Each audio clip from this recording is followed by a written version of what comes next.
एक अपडेट येते विनायक राऊतांच्या विरोधात जे गुन्हे दाखल झालेले आहेत त्या प्रकरणामध्ये भोंदूबाबा फिरोज शेखला 2 दिवसांची पोलीस कोठडी सुनावण्यात आलेली आहे।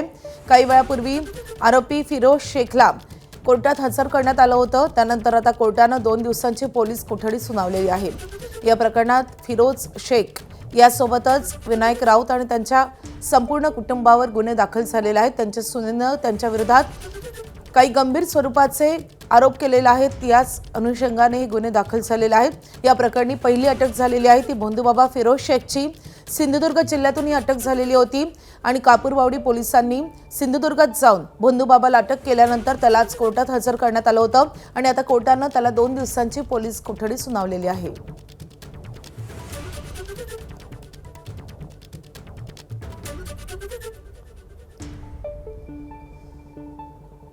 तर विनायक राऊतांच्या सुनेनं त्यांच्यासह त्यांच्या मुलावर गंभीर स्वरूपाचे आरोप केलेले आहे। या प्रकरणी गिरिजा राऊत यांच्या आरोपावरून त्यांच्या तक्रारीवरून हा गुन्हा दाखल झालेला आहे। त्यानंतर विनायक राऊत यांनी हे सगळे आरोप फेटाळलेले होते। केवळ पैशासाठी आणि फ्लॅटसाठी आम्ही देण्यास नकार दिल्यानं हे आरोप केले जात आहेत असा आरोप विनायक राऊतांनी केलेला आहे। तर गिरिजा राऊत यांनी काही मोठे आरोप केलेले आहेत।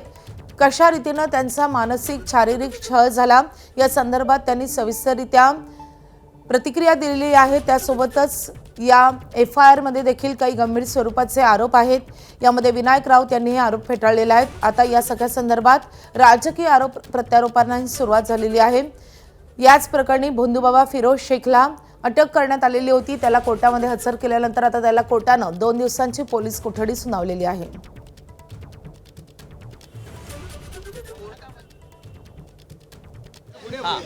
आता याच्यामध्ये फिरोज अदम शेख म्हणून जे बाबा आहेत जे अघोरी कृत्य करतात तर फिरोज अदम शेख म्हणून जे बाबा आहेत त्यांना अटक केलेली आहे आज आणि आज कोर्टासमोर त्यांना हजर केलं। आम्ही कंप्लेंट तर्फे जे ओरिजिनल कंप्लेंट आहेत त्याच्यासाठी आम्ही अपीयर झालो कोर्टामध्ये आणि पोलीस कस्टडी मागितली होती। याच्यामध्ये सरकारी वकील शिंदे मॅडम ज्या होत्या त्यांनी पण चांगल्या प्रकारे आर्ग्युमेंट केलं।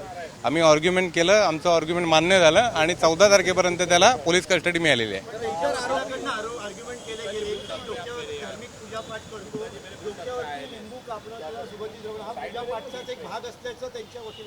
तो नाही, त्यांच्या वकिलांनी स्पेसिफिक असं म्हटलं नाही, पण त्यांच्या वकिलांचं असं म्हणणं आहे ते पूजापाठ वगैरे तिथे करतात, पूजापाठ वगैरे ते करतात आणि त्यांचं असं म्हणणं होतं की त्यांना म्हणजे जे आरोपी आहेत त्यांनी काय आम्हाला म्हणजे जे विक्टीम आहे आणि त्यांच्या परिवाराला इन्व्हाइट केलं नव्हतं। मग ती सध्या परिस्थिती हे स्वतःहून जे आहेत तिचे इनलॉज आहेत त्यांनी स्वतःहून त्या बाबाकडे ते घेऊन गेलेले।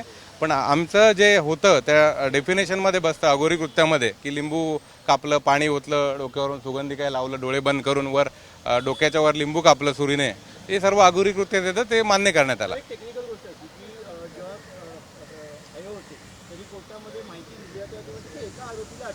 हो बाकीचे सगळे आरोपी फरार विनायक राऊत त्यांचा मुलगा आणि पत्नी हे तिघही फरार आहेत असं कोर्टात पोलिसांतर्फे हे कुठेतरी जे सांगण्यात आलंय हे कोर्टाची दिशाभूल करणार नाही का? कारण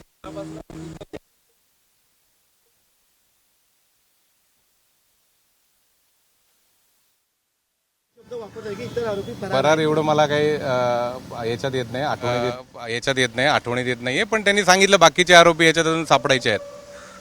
पण कुठतरी मग सापडायचे असं जर म्हणत असेल तर दिवसाढवळ्या पत्रकार परिषद घेत आहेत ते आरोपी, पत्रकारांना जर बाईट देत आहे आणि पोलिसांना सापडू नये सर कसं सांगाल? म्हणजे पोलिसांनी आता काय आहे ह्याच्यामध्ये आपलं बरोबर आवश्यकता नाही आहे, सगळे आरोपी पकडू शकतात। आता एकाला पकडलं बाकीचे पण पकडले जातील, पण एक इन्व्हेस्टिगेशन ऑफिसरचा कुठल्याही तपासामध्ये एक स्ट्रॅटर्जी असते।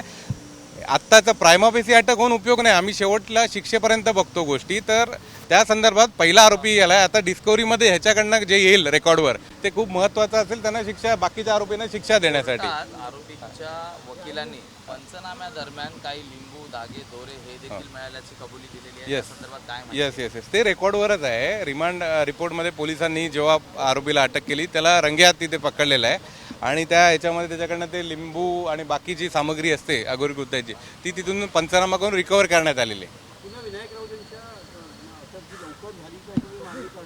येस मी अपील करीन पोलिसांना की लवकरात लवकर, फक्त ते नाही बाकीचे सर्व जे आरोपी आहेत त्यांना लवकरात लवकर अटक करावी आणि त्याचा तपास करून चार्जशीट पाठवावे.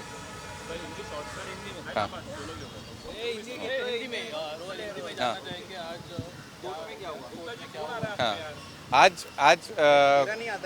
आज यहाँ पे थाने कोर्ट में जो इसमें से एक्यूज है एक फिरोज आदम शेख, उनको अरेस्ट किया गया था, तो उनको आज रिमांड के लिए प्रोड्यूस किया गया था. उसमें आज ऑनरेबल कोर्ट ने 2 दिन की पुलिस कस्टडी उनको दी है फॉर इन्वेस्टिगेशन. इसमें हमने और सरकारी वकील शिंदे मैडम है, उन्होंने आर्ग्यूमेंट किया. मैंने ओरिजिनल कंप्लेंट की तरफ से कि पुलिस कस्टडी मिलनी चाहिए, और एक्यूज की तरफ से एडवोकेट थे उनके, उन्होंने आर्ग्यूमेंट किया. और हमारी